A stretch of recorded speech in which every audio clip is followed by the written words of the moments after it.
Good day, all. We are looking towards the new course or a new subject. There is a geotechnical engineering. I, Professor Praveen Nikam, welcomes you in the session. First of all, introduction of geotechnical engineering. What is mean a geotechnical engineering? Geotechnical engineering means study regarding a soil. It's also known as geotechnics or soil mechanics. In the branch of civil engineering, it is a branch of civil engineering concerned with engineering behavior of earth materials, and it relies to knowledge geology, hydrology, geophysics, and other related sciences.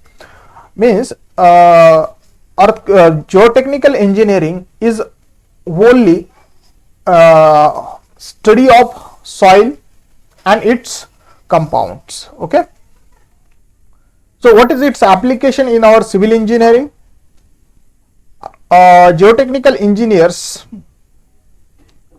or civil engineers prepare various analysis for the projects such as dams, soil retaining walls, earthen slopes, stream stabilization, all building type foundations, bridges, roadworks, street lights, railroads, shipyards, chemical plants, refineries, pipeline, landfills, communication towers, sewers, and silos.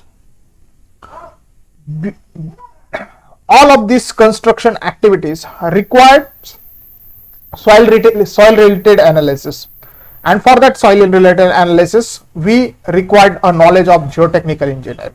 Okay, that's application of geotechnical engineering in our field. What is soil? Soil is a earth crust or upper layer of earth is generally soil which support the plant roots. It has different layers as shown in a figure. You can see the figures. So soil is a basically upper crust material or upper crust of the earth. As per the different purpose, we require a different properties of soil.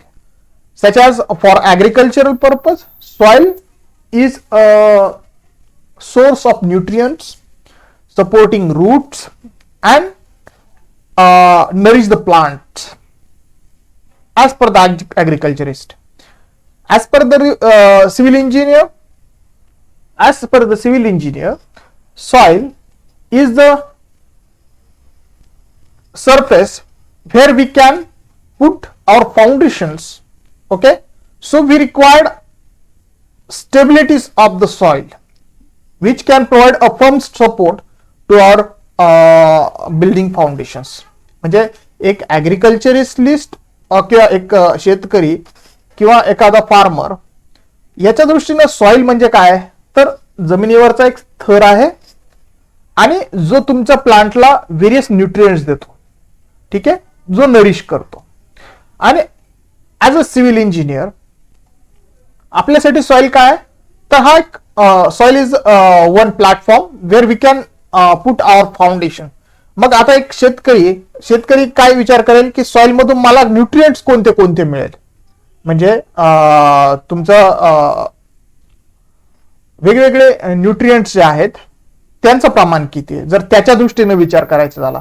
आणि civil इंजिनियरच्या दृष्टीने जर विचार करायचा झाला तर soil मध्ये सॉइलचा type कोणता आहे, त्यानंतर तो त्या स्ट्रक्चरला फर्म सपोर्ट देऊ शकतो की नाही. मग वेगवेगळ्या दृष्टिकोनातून सॉइल हा वेगवेगळा चॅप्टर आहे. ठीक आहे, so we can see the basically the main two types of soil are residual soil and transported soil. Residual soil, whenever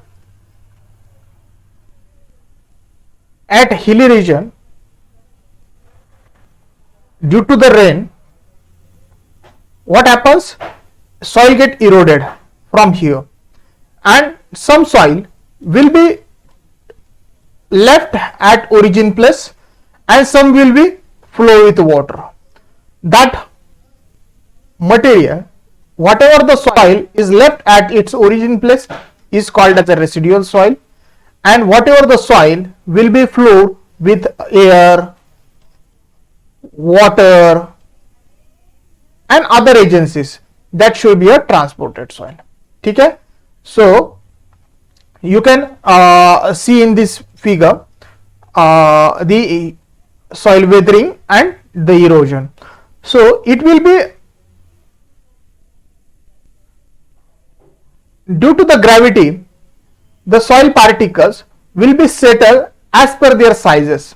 म्हणजे जर नदीच्या सुरुवातीला असेल तर तुम्हाला सँड ही मोठ्या प्रमाणात सापडते, नंतर फाईन पार्टिकल्स आणि डेल्टा मध्ये जर गेले तर तुम्हाला एकदम फाईन पार्टिकल्स तुम्हाला दिसतात. जसं तुमचं गंगेचं डेल्टा प्लेन हा बंगाल आणि बांगलादेशच्या दरम्यान आहे. सो it should be like this. These are the residual soils. Major soil deposits in India. You can see here the major deposits of soil. This is the Gangetic Plain. You can see that all the here all is the delta of your Ganga river. Okay, so these are the alluvial type of soil. This is the forest and mountain soils. These are the red and yellow soil. This is the black cotton soil in Maharashtra. The majorly area will be under the black cotton soil. So this color shows a laterite. Here you can see the laterite, and this is the areate. Okay, and this is the Rajasthan portions. So these are the major deposits of soil in India. Next, the types of soil structures. Major soil deposits in India, or soil structures. There are majorly 6 types of soil structures: single grain soil structure, honeycomb soil structure, focculated structure, dispersed structure, coarse grain structure or skeleton structure, and clay matrix structure. You can see the figure or images of all the types of structures. We can see a single grain structure. Single grain structure are presented a cohesionless soil like gravel and sand. Okay, you can see its texture in a figure. This is a single grain structure. The grains of cohesionless soils have less surface forces and more gravitational forces. So when we pour some amount of sand or gravels on the ground, the grains will be settled using gravitational forces rather than the surface forces. After the attaining final position, each grain is contact with the surrounding grains and form a structure like a single grain structure. Okay, so this is like a single grain structure. Next, honeycomb structure. When the particles are connect with each other and create some bridge type structures, it's a honeycomb or a honeycomb like structure. तुम्ही मधुमक्षीचं जे हे असेल ते बघितलं असेल. It's a honeycomb type structure. So when the type of soil is allowed to settle on ground, the particle will be attract each other and joins one with another and form a bridge particles. A large void also formed between those bridges, which makes the soil very loose in nature. The attraction of particle is due to the cohesion between them, but cohesion is just because of their size. But however, these soils are not plastic in nature. In fine sand, when water is added to dry fine sand, bulking of sand occurs, which is nothing but the structures of honeycomb. Okay. Focculated soil structure. You can see the focculated size. When the soil grain particles are like this way, arranged like this way, So this will be called as a focculated soil structure.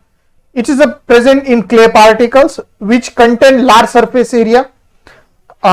These are charges particle which have positive charge on the edge and negative charge on the face of the particle. When there is a net attractive force between the particles, then positive charges particles attract toward negatively charged forces, which results the formation of focculated structures. Okay, you can see in the soil focculated type structure. Next, dispersed structure. In this way, or in this structure, the soil particles are arranged like this way, and when this will arrange like this way, you can see that in the image it is a wet soil. Okay, dispersed structure is also occurred in clay particles when clay is remolded. Okay, remolded म्हणजे आपण विटा बनवताना clay remold करतो. ठीक है. Remolding reduces the shear strength of soil, which reduces the net attractive forces between the particle. Hence, due to the repulsion between them, the edges of face orientation turns into face to face orientation. Finally, dispersed structures of clay will be formed. This type of soil is highly compressible and less permeable. The loss of strength during the remolding is slowly received by the soil with the time. The process of regaining its strength after remolding is called thixotropy. Next is a coarse grain skeleton structure. You can see the skeleton structures in image and in another image. So coarse grain structure is of soil with which is present in composite soil contain both fine and coarse grain particles. You can see that the coarse grain and fine grain particles are present in a soil, but it is a form when there is a large amount of coarse grain particles than the fine grain particles. If the more area will be occupied by the coarse grain particles than the fine grain particles, these coarse grain skeletal structures will be formed. Okay. The coarse grain particles from a skeleton like structure and voids between them are filled by fine grain or clay particles. If it is undistributed, it will be give good result against the heavy loads. It distribute the strength, extensively reduce. Okay, that is a murum like structure. Okay, murum have what higher load bearing capacities. Okay. Clay matrix soil structure. In this structure, which is also in composite side, but amount of clay particles or fine grain particles is more than as compared to the coarse particles.